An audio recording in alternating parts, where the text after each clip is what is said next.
Um pastor batista, chamado Ricardo Spurling, pastoreia uma igreja daquela região montanhosa. Certo dia, do ano de 1884, ele começa a não apenas estudar a palavra de Deus, como também a se dedicar à oração. Assim, ele começa a perceber que a condição espiritual, tanto da congregação que dirigia, como da comunidade em geral, era deplorável, e começa daí a denunciar aquele estado lastimável em que o povo se encontrava.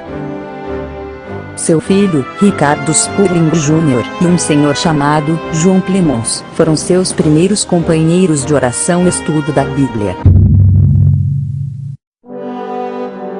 Mais de 2 anos, o pastor Ricardo e seus companheiros conclamaram a igreja da necessidade de um despertamento genuíno e reformista. Mas o clamor e a preocupação do pastor Ricardo foram ignorados por sua igreja e por sua comunidade. Mais do que isso, ele e seus amigos eram escarnecidos e tratados com hostilidade por pessoas conhecidas. Foram rechaçados como fanáticos. Pouco tempo depois, Ricardo Spurling chega à conclusão de que seria inútil todo aquele trabalho para levar sua igreja a uma busca sincera por avivamento. Sua decisão foi de conclamar a todos os que tinham a mesma fome e sede espiritual para uma ação mais específica, na busca de seus objetivos. Em meio a muita oração, ele marca uma reunião numa quinta-feira, dia 19 de agosto de 1886, nas dependências do moinho de Barney Creek, uma casa rústica, construída por ele mesmo e outros irmãos.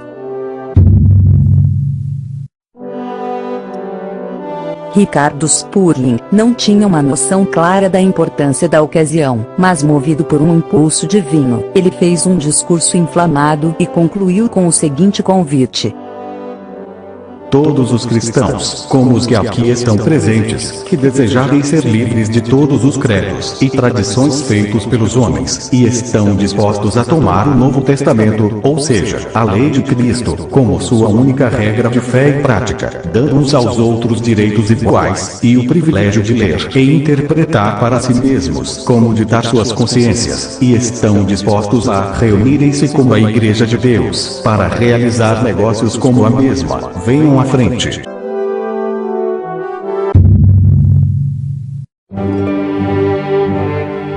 Apenas 8 pessoas foram à frente e aceitaram aquele desafio.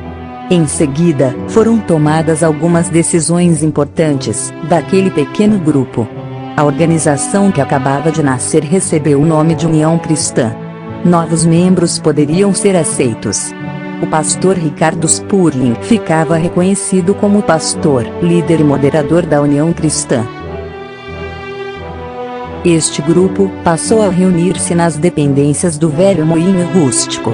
No dia 2 de setembro de 1886, o velho pastor Ricardo, sob recomendação dos irmãos, consagrou o filho dele, Ricardo Spurling Jr., como ministro ordenado da nova igreja.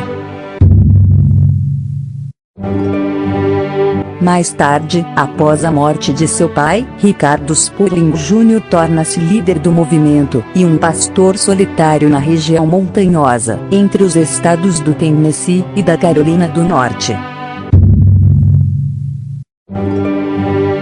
Ricardo pregou durante 10 anos naquela região, antes que alguma coisa significativa acontecesse. Suas pregações eram, principalmente, sobre a santificação. Neste período a União Cristã permanecia orando e clamando a Deus por um avivamento. Durante suas jornadas, o pastor Spurling conheceu um pregador batista leigo, em 1892, chamado William Bryant. Esse irmão começou a dirigir reuniões de oração em sua casa, e uniu-se com o pastor Ricardo. Esta amizade duraria pelo resto de suas vidas. Influenciados pela doutrina da santidade, enfatizada pela União Cristã, 3 homens leigos, daquela vizinhança, uniram-se ao pastor Ricardo Spurling, e começaram também a pregar a mesma mensagem. Eram eles, William Martin, J. Tipton, e Milton McNair. Em suas pregações, eles expunham o lado positivo da santificação, que não era pregado por Ricardo Spurling. No município de Cherokee, na Carolina do Norte, num lugar chamado Camp Creek, um grupo de crentes começou a dirigir reuniões de oração, liderados pelo irmão William, e pastoreado por Ricardo Spurling. Alguns homens daquele grupo de oração conseguiram, junto às autoridades, um lugar emprestado para realizar as reuniões. Era um prédio escolar, típico da zona rural. As reuniões aconteciam todos os dias. Não se sabe quantos dias durou aquela campanha, mas houve grandes resultados. Pessoas vinham de perto e de longe para ouvir as pregações. Muitos testificaram ter recebido curas maravilhosas. Outros caíam de joelhos, chorando, pedindo perdão de Deus. Crentes nominais foram transformados em pessoas avivadas e consagradas a Deus. Cada noite, a escola ficava lotada por pessoas famintas da doutrina da santidade. A notícia corria entre os habitantes das montanhas e eles chegavam de todos os lados. A expectativa do que ia acontecer na próxima reunião era maior a cada dia. Foi notado que numa fervente reunião de oração, no grupo escolar, pessoas ficaram num estado de êxtase, falando em línguas estranhas. Posteriormente, num estudo minucioso da Bíblia, mostrou ao grupo que aquilo era idêntico ao que ocorrera aos discípulos no dia de Pentecostes. Assim eles concluíram que não havia dúvida, um novo derramamento do Espírito Santo havia acontecido. A notícia se espalhou rapidamente por toda aquela região. Pessoas deixaram o trabalho ao meio-dia. Outras não ordenharam as vacas. Outras pararam os bois que aravam a terra e foram a Camp Creek. Ricardo Spurling, que não estava presente, ouviu a notícia e foi apressadamente verificar o que estava acontecendo com o seu rebanho. Ao chegar, ele foi um dos primeiros a receber a experiência de falar em línguas estranhas. Ricardo e William trabalhavam juntos e nessa época já havia 130 pessoas fiéis que se identificavam com o movimento. Uma grande quantidade de pessoas foram despertadas, convertidas, curadas e influenciadas por este avivamento de Camp Creek. Alguns anos mais tarde, em uma reunião realizada no dia 15 de maio de 1902, o nome União Cristã foi mudado para a Igreja da Santidade de Camp Creek, designando o local onde se localizava a igreja. A partir de então, a Igreja da Santidade passa a ter uma consciência de que era uma denominação independente. Entre 1902 a 1905, foi o período em que a igreja se solidificou, cresceu em número e estabeleceu os princípios básicos de sua doutrina pentecostal.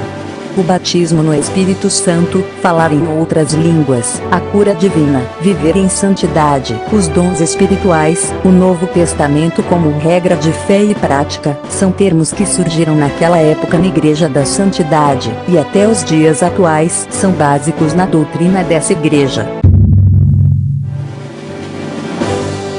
No dia 11 de janeiro de 1907, o nome da organização foi mudado, de Igreja da Santidade para Igreja de Deus.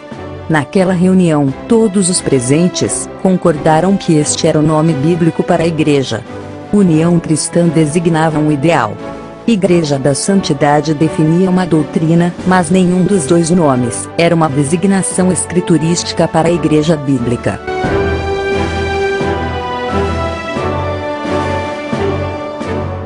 Grandes vitórias, bênçãos e conquistas da igreja foram alcançadas sob fortes perseguições, confrontos, lutas e todo tipo de dificuldades, mas, em momento algum, os seus pioneiros, homens de fé, desanimaram. Manteram-se firmes na trajetória de uma vida consagrada a Deus e à sua obra, levada à santidade, e uma busca incansável na palavra de Deus, de uma fé compromissada com o Evangelho de Jesus Cristo. Nascida pelo renovo do Espírito Santo, a Igreja de Deus não apenas levou aos quatro cantos daquela nação a mensagem pentecostal, mas também aos quatro cantos do planeta. Isso nos leva a crer que a força e a unção de Deus é a razão pela qual a Igreja tem obtido êxito até os dias de hoje. Mais de um século se passou, e aquelas palavras desafiadoras de Ricardo Spurling, conclamando a todos para uma vida de santidade, permeada por fé e prática, continua ecoando, pelo tempo e espaço, pois não são palavras próprias daquele velho pregador, e sim da sempre atual e transformadora Palavra de Deus.